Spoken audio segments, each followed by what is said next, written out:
Hi, thank you very much for visiting the website of Stephen Danz and Associates.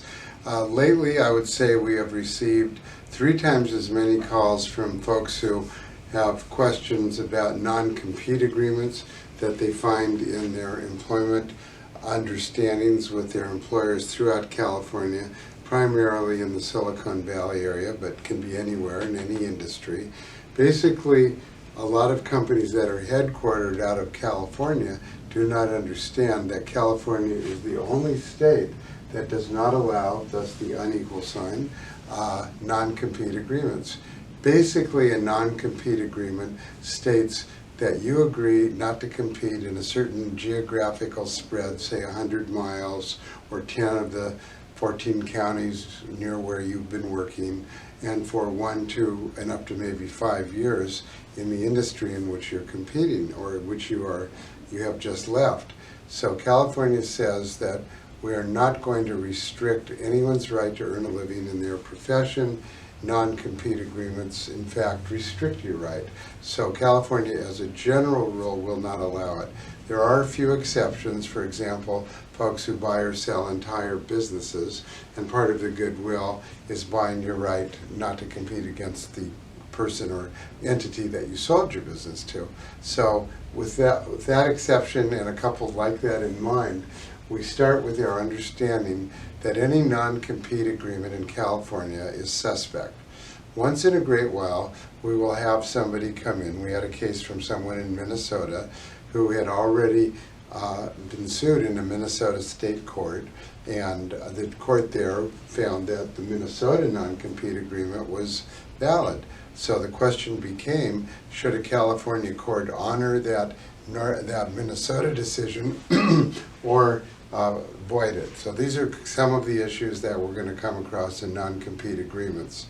The second part of this conversation, and I always like to think of causes of action in 2 parts. One, there's another. Labor Code 970, for example, prohibits moving under a false pretense as to kind, nature, or duration of work.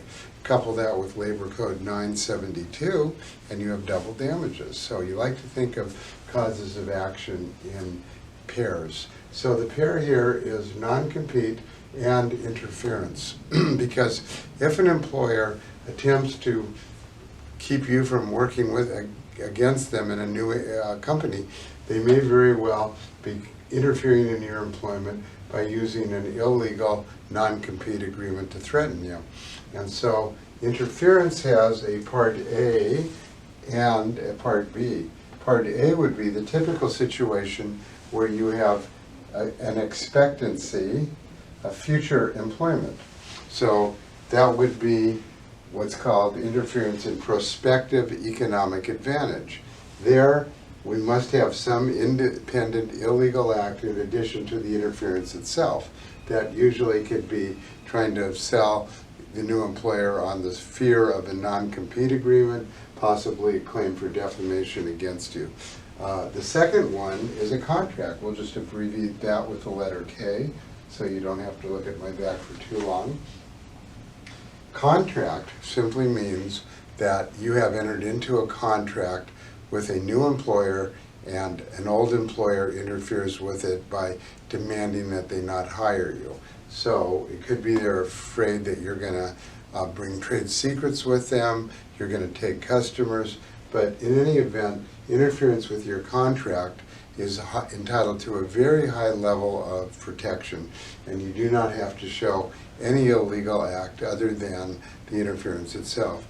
So this is one of the main causes of action that we get in our Silicon Valley, or down here in LA, as we say, Silicon Beach cases.